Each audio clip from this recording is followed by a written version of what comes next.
taon na rin na nagsabi, mahigit 6 na taon kang nawala. Kaya marami nang nagbago. Pero ang malas ko yata kasi nakita pa ulit kita. May galit sa tinig nito. Mapait din itong nakangiti sa akin na para bang naaasar sa nangyari ngayon. Hindi ito masaya na makita akong muli. Habang ako inaasam na sana'y magkita kaming muli kahit na may takot at kaba sa puso ko kapag nangyari iyon. Pero ngayon pinagsisisihan ko nang minsan hiniling ko ang bagay na iyon. Pasensya ka na. Huwag kang mag-alala, aksidente lang ang pagkikita natin ngayon. At kahit ako hindi ko na rin hahangarin na mag-cross panlandas natin. Nasasaktan ako sa mga sinasabi ko ngayon pero kung ayaw na niya ako makita pang muli, hindi ko na ipipilit pa. Siguro mas mabuti na rin iyon para mabawasan ang guilt na nararamdaman ko. Mabuti, dahil nang wala kang parang bula, mahigit 6 na taon nang nakakaraan. Kinalimutan ko na rin ang pinagsamahan nating dalawa. Anito, parang tinatarak ng kutsilyo ang puso ko sa mga katagang binibitawan nito. Masakit. Tila babaliwala dito ang pagkakaibigan namin. Kung sa bagay ako naman na may kasalanan kung bakit nasira iyon dahil sa kasalanang nagawa ko.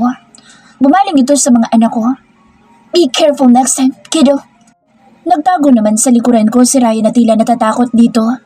Pasensya na, pero sana huwag mo nalang basta-basta itutulak ang nakakabangga sa'yo, lalo na kung bata.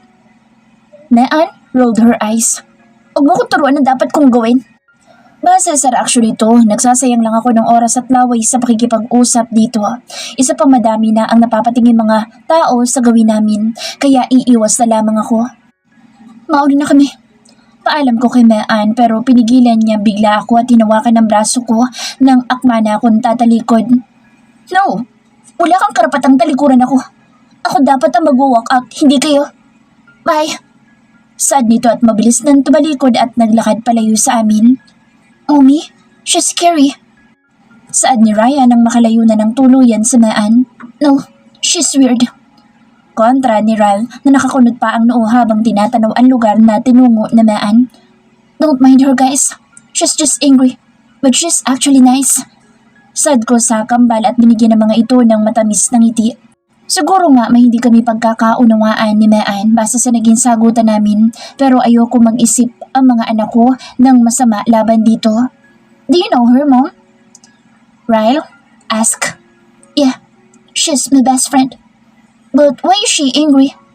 It's a long story. Ryan, saka na ikukwento ni Mommy. Saka diba sinabi ko sa'yo na huwag kang tatakbo? Pag-iiba ko ng usapan. Sorry, Mommy. Sorry for making you worried. Malambing na saad nito at yumakap sa bewang ko. Napangiti naman ako sa inasal nito. Basta next time, don't run, okay? Tumango naman ito bilang sagot. Are you really okay? Bigla namang tanong ni Ryle dito habang tinitingnan ang mukha ng kapatid na nakasubsob sa bewang ko. Yes, I'm a big guy na. Big guy, don't cry. Sabi ni Ninang Margarita. Sagot ni Ryan dito. Bahagi akong ginulo mga buhok ng kambal. Let us buy a gift for Ninang Margarita. Then, we will eat at your favorite fast food restaurant. Okay, Mom? Hey! Rafael's POV. The constant knock on the door and the ringing of my phone woke me up. I opened my eyes lazily and looked at my phone. Cohen's calling. This is the first time I've had a good night's sleep in a long time, but it was disrupted by him. I get up on the bed irritably. When I look around, I noticed my clothes on the floor. What happened last night flashes in my mind. I move my gaze around the room. Someone has fled, but she will not be able to hide from me. I can't stop smiling. I put on my boxers and opened the door. This is Cohen. He hung up on the call, which I didn't even bother answering, and put his phone in his pocket.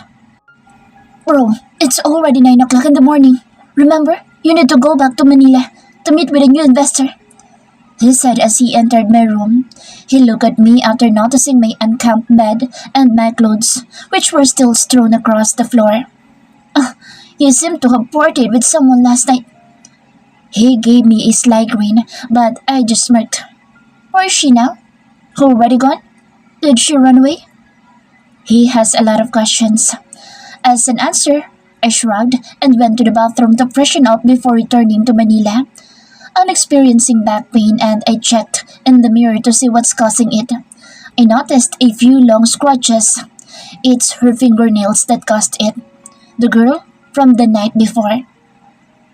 I need you to find her, I explained before starting my car. Cohen gave me a nod. Heaven's POV. Tinang! Masayang saad ni Ryan na makita dito sa Margarita sa sala ng bahay namin pagka-uwi namin galing mall. Tila inip na si Margarita sa pagkakaupo nito pero umaliwalas ang muka nang makita kami. Ryan! Ganting bungad naman ni Margarita habang nakangiti na ng todo at nakabukas ang dalawang kamay upang sa... Naupo naman ako sa pang-isahang sofa at inilapag sa center table ang dala kong paper bag. Masakit pa rin ang ulo ko dahil sa hangover ko kagabi pero hindi ko pwede ipahalata lalo na sa kambal kaya tinitiis ko na lang. Mas mag-aalala sila.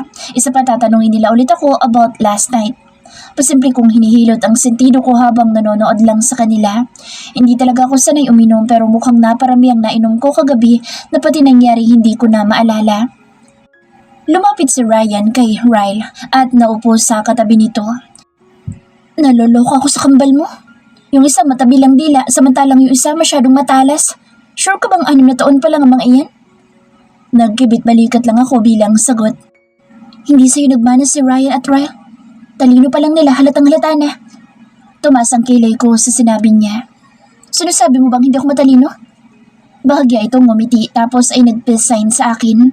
Matalino ka naman pero genius ka man ng mga anak mo. Ang hirap utuin. Lalo na si Ryle. Parang 50 years old ko mag-isip. Because Ryle is his exact copy, while Ryan is our combination. Hindi na lang ako umimik at inabot sa kanya ang hawak kong paper bag. Laman noon ang bagay na matagal na nitong gustong bilihin ngunit nagtitipid dito. Kaya hanggang ngayon, hindi pa rin ito nabibili. Wow, best friend, boss ka talaga. Kumikinang ang mga matang saad nito habang hawak-hawak ang bag na binili niya para dito. Ang mahal nito? Salamat. Alam ko matagal mo nang gusto yan, kaso nagtitipid ka ng gusto. Sa kabila ng dami ng racket nito, minsan kinakapos pa din ito, kaya madalas hindi nabibili ang gusto.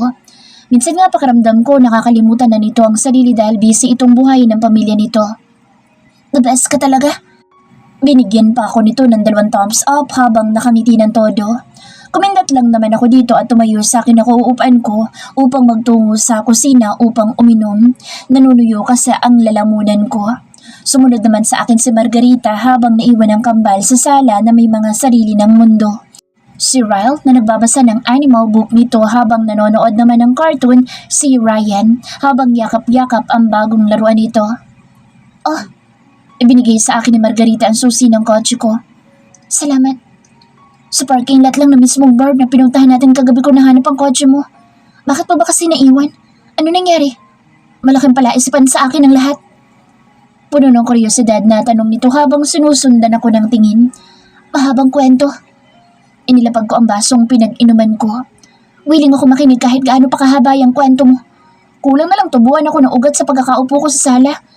Tagal ko naghintay sa inyo para lang masagap ang chismis mo. May halong birong saad nito. Kumuha ito ng mansanas na nasa center ng dining table at maras na kumagat. Now, explain. I need an explanation. I need an Umayos ka. Huwag kang overreacting dyan. Putol ko sa drama niya. Oh, ako pang OA ngayon? Hoy, alam mo bang kinabahan ako nang malaman ko na hindi ka pala nakauwi kagabi? Akala ko iniwan mo na ako kagabi kasi kahit sa ang sulok ng bar hindi kita makita. Mas sumakit ang ulo ko sa kakahanap ko sa'yo kaysa sa mga alak na nainom ko. Ano ba nangyari? Bakit bigla kang nawala? Saan ka nagpunta? Ano, hindi ka magsasalita? Hindi ka ba magpapaliwanag man lang? Walang prenong saad nito. Bagya pa nitong niyog-yog ang balikat ko. Inalis ko ang pagkakahawak niya sa balikat ko. Lalong sumasakit ang ulo ko sa dami niyang tanong pero hindi ko naman siya masisisi dahil unang beses itong nangyari. Paano ako magsasalita? Hindi mo naman ako binibigyan ng pagkakataong ibuka ang bibig ko. Isa-isa lang pwede? Umupo ako. Mabilis naman itong sumunod sa akin at naupo din sa tabi ko.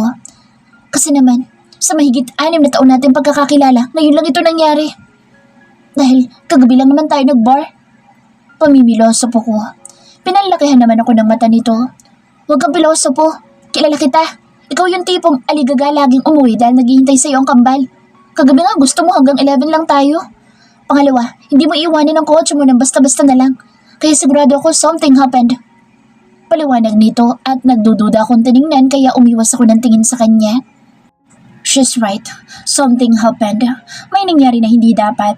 Ang malala pa nito, hindi ko maalala eksakto ang nangyari. Nangangapa ako. Ang mga marka sa dibdib ko at nararamdaman ko lang ang palatandaan ko sa naganap kagabi pero maliban doon wala na akong alam sa mga naganap. Pinupok ni Margarita ang lamesa nang hindi ako magsalita. Nanahimik ka. Ano ba kasing nangyari? Pakiramdam ko kasi ako may kasalanan kung bakit hindi ka nakauwi kagabi dahil ako nagyaya sa'yo lumabas tayo. Wala naman nangyari masama sa'yo, di ba? Tiningnan ko lang muna ito. Hindi ko kasi alam kung saan ko sisimulang ikwento ang lahat. Lalo na at hindi ko naman maalala ang buong pangyayari. Huwag mo kong tingnan lang. Wala naman nangyari masama kagabi, di ba? Di ba? Balak na naman itong hawakan ng balikat ko upang yugyugin pero umiwas ako. Sumasakit ang ulo ko lalo sa ginagawa niya. Walang nangyaring masama. Pag-a-assure ko dito. Nakahinga naman ito ng maluwag sa sinabi ko. Walang nangyaring masama sa akin pero may nangyari. Nalaki ang mata nito sa sinabi ko. Heaven? Huwag mo kong binibitin. May nangyari bang masama or something kakaiba? Ano? Aligagana ito sa kinaupan. Something happened. And? Napabuga ko ng hangin. And that should not happen. Napatampal ito sa noo. Goodness, Heaven!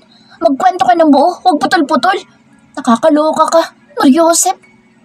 One night stand. Mabilis na saad ko. Kulang na lang ay hindi bumuka ang bibig ko. Lumuwa ang mata nito sa sinabi ko. Napatake pa ito ng kamay sa bibig nito. Tumili ito ng walang boses na lumalabas sa bibig nito. Para nga itong baliw na bahagya pang nangisay sa kinaupan nito. Kulang na lang magtatalo nito sa tuwa. OMG! Hindi na ako nakaiwas nang muli nitong hinawakan ng balikat ko at niyugyug ng malakas. Finally! After more than 6 years, nadiligan ka na ulit. Tagtuyot is over. The flower will bloom again. Napasimangot ako sa sinabi nito. Akala ko ba concerned siya sa akin pero bakit mukhang nagdiwang pa siya sa nalaman niya? Pinagsalikop nito ang mga kamay at tumingin pa sa itaas. Kumikislap ang mga mata nito at tila kinikilig pa sa narinig.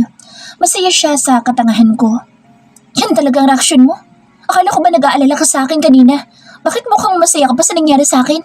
Kaibigan ba talaga kita? Panunumbat ko. Kapag naalala kong may nagawa na naman akong pagkakamali kagabi, kinakain ng guilt ang puso ko. Tinakasan ko ang unang pagkakamaling nagawa ko pero instead na makalimot, nadagdagan pa ito. Siyempre kaibigan mo ako. Maliban sa boss din kita. Kaya nga masaya ako na may dayuang sumakop sa iyong bataan kagabi. Pero mukhang may problema. Maliit ba? Hindi ba magaling?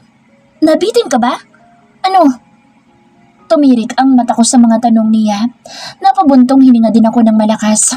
Mas sumasakit ang ulo ko sa mga tanong ni Margarita. Margarita, nakapag one night stand ako. Isang bagay na hindi dapat nangyari. May diin ang bawat salitang binitawan ko. Nais kong ipaintindi sa kanya na hindi ako masaya sa nangyari. Pero nangyari na. Saka single ka naman kaya siguro wala namang masama sa nangyari. Minsan talaga nagkakamali tayo. Pero kung wala naman tayong inaapakang ibang tao, wala tayong dapat na ipag-alala. Alam kong conservative ka pero nangyari na eh. Wala ka na magagawa kundi kalimutan na lang. Bigla itong nagseryoso. Tama ito, nangyari na pero ang kalimutan na nangyari parang imposible yata. Napaka-imposible. Kulang na lang walang lumabas na boss nang magsalita ako. Margarita, I had a one night stand with the father of my twins. Biglang lumaglag ang mga panga nito dahil sa sinabi ko. What? Pakiulit nga? Nabingi yata ako. Kinalikot pa nito ang tenga. Hindi ko na uulitin. Nakalabing saad ko habang nakayuko. Problemado ako dahil sa nangyari pero hindi ko maiwasang mag-init ang mukha ko tuwing naaalala ko iyon. Yung nangyari sa inyo? O yung sinabi mo? Muli ako napatingin sa kanya.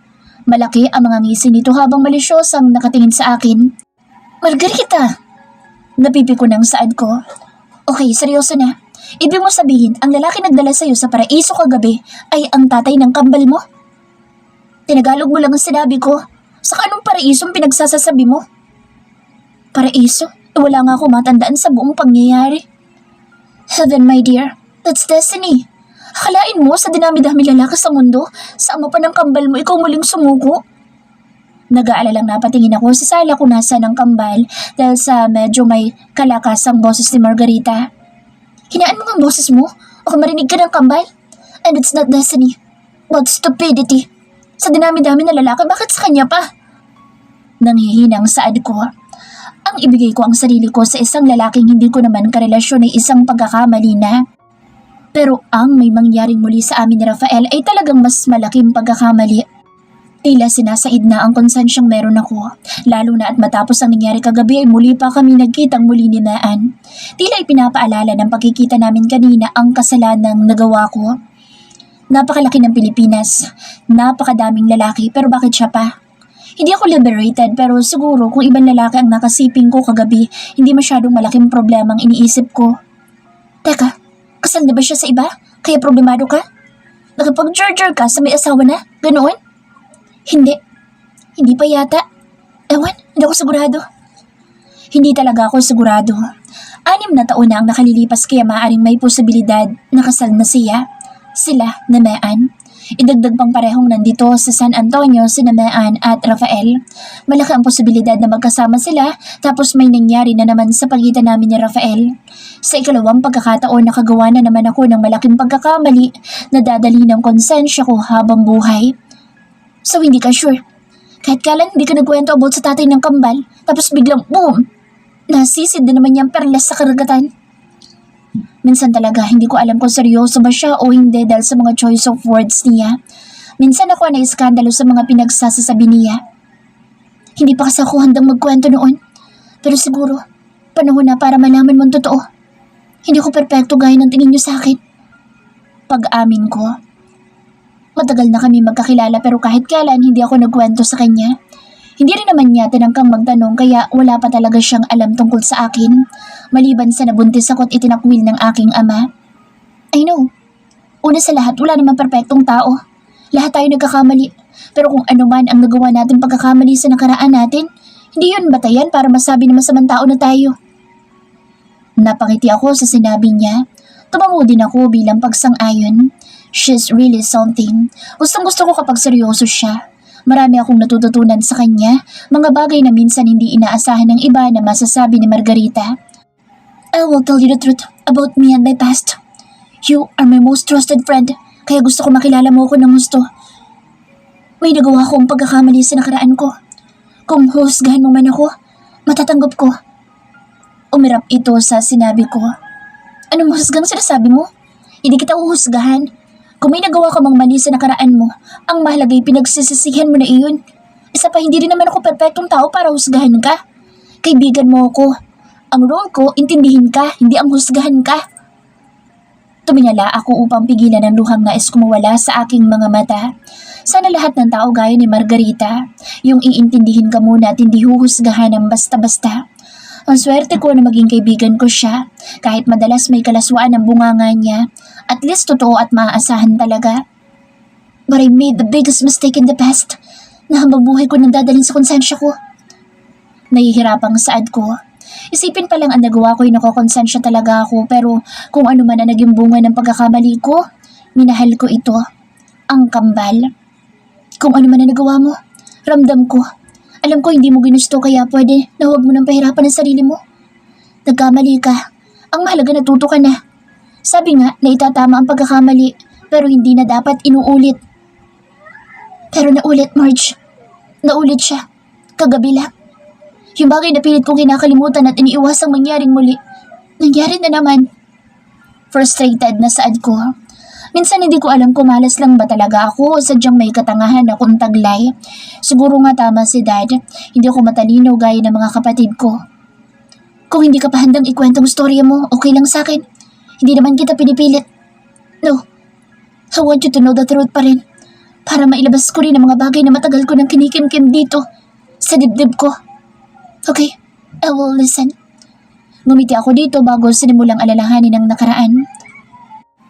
More than 6 years ago. Graduation ko today pero hindi ako masaya sa kabila ng honor na matatanggap ko mamaya. I am cum laude, but my father is still disappointed. I am just cum laude. He expected more, a summa cum laude.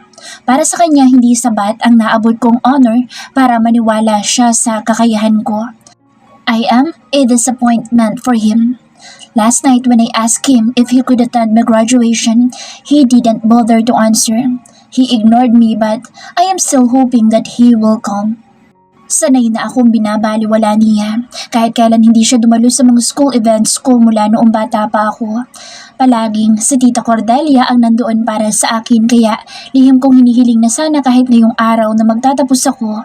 Kahit ngayon lang sana sa unang pagkakataon makupunta si Dad. Pero tila malabo mangyari ang hiling ko.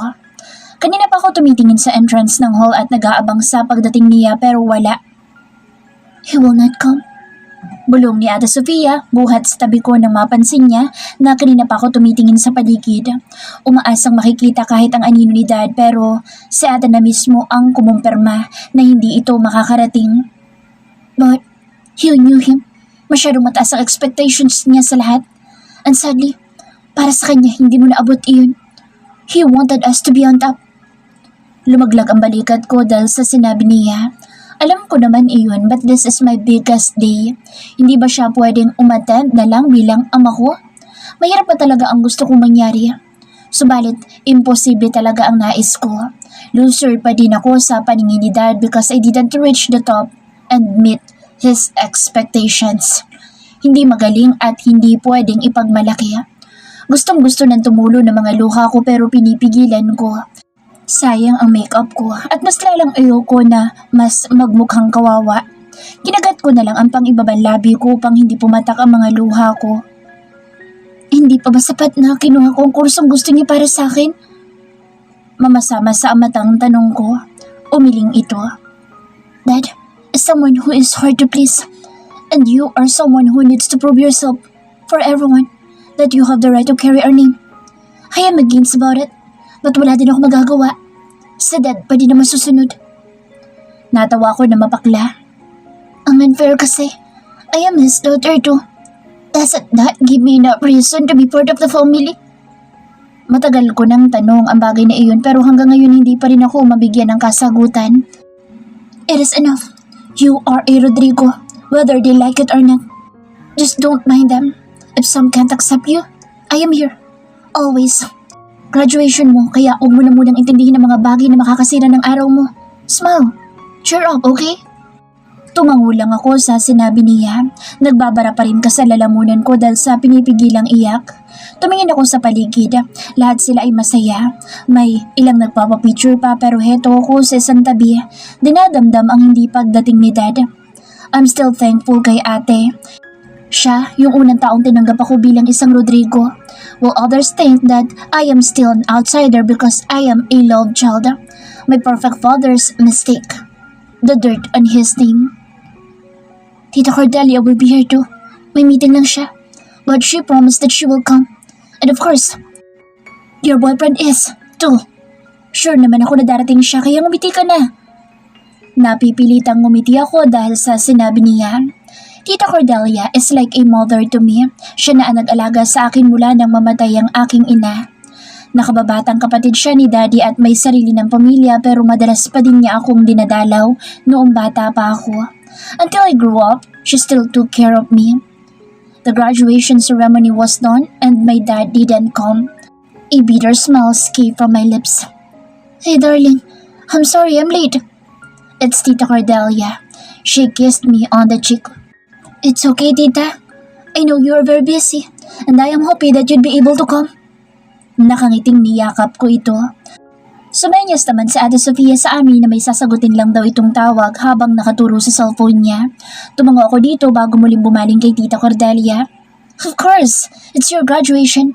I want to witness your success. Thanks, Ta. Here's my gift. Nakangiting ibinigay nito sa akin ng isang maliit na box. Thank you, Tita. What's this? Kunot noong tanong ko habang inaalog ang kahon malapit sa tenga ko. Jewelry?